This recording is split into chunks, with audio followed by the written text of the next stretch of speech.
everybody, it's Cooper here, and today we're going to be talking about Champions of Norrath for the PS2. And this is a game that I played when I was probably 13, 14, 15, somewhere around there.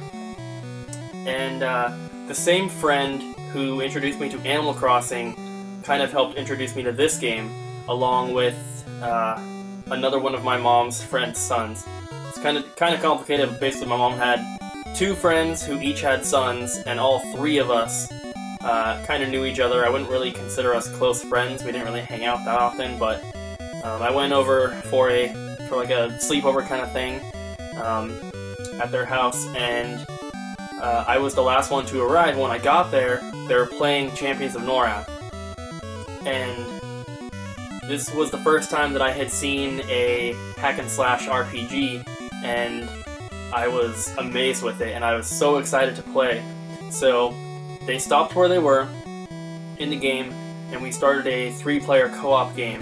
And that's one of the great things about both Champions of Norrath, Champions Return to Arms, and both the Baldur's Gate Dark Alliance games, is they are multiplayer co-op, which is great. And I'm a big fan of like local multiplayer. You know, online stuff is great, but games like this where you can sit on the couch with your friend and play through a hack-and-slash RPG is just so much fun. So I think we stayed 2 nights at his house, and we played this for most of the time we were there. I think we actually played Champions Return to Arms as well, and I actually prefer that one over this game. But this is the first one I played, and I don't even have the second one yet in my collection, so I figured I'd talk about this one. So, if you guys haven't heard of the game, or if you haven't played it, basically, like I said, it's a hack-and-slash RPG.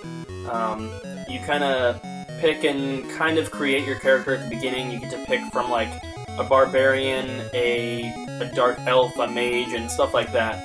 And from there you can choose what kind of stats you want to upgrade, and name your character and all that. And then you kind of begin your quest, and it's, you know, there's a story, but there's not much to follow. It's basically go through this area, kill the enemies, fight the boss kind of thing.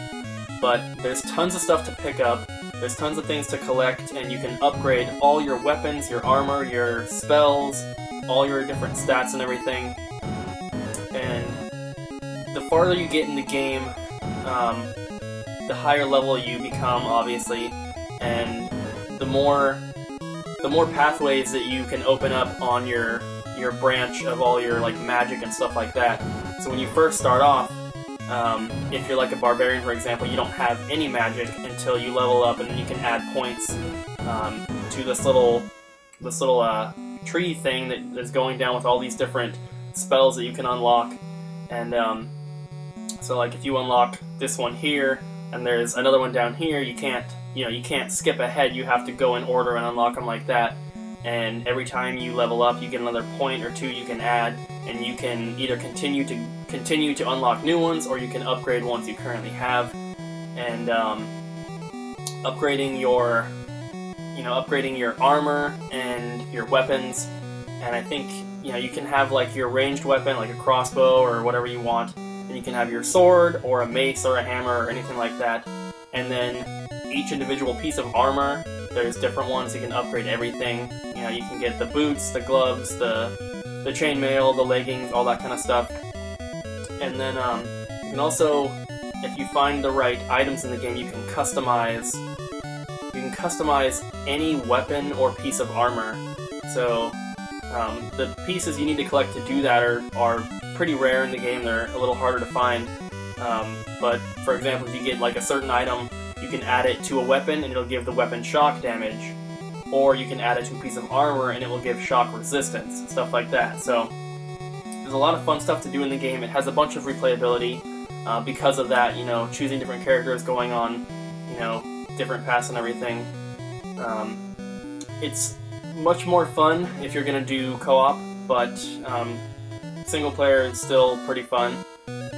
When you're in co-op, though, it's a little bit of a competition almost, because you beat a boss, they're not going to drop 2 of the same sword, they're only going to drop 1, so you press square to pick up stuff, and usually when you kill a boss, everyone's just running around the circle pressing square as fast as they can.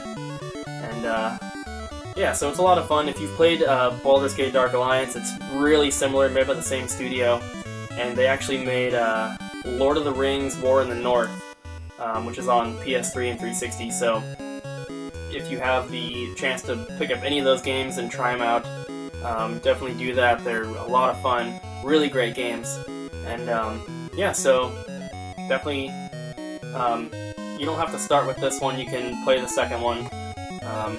You know, like I said, there's not much story to follow, but they're both great games, and you should definitely check them out. So thank you guys for watching, and I'll see you next time.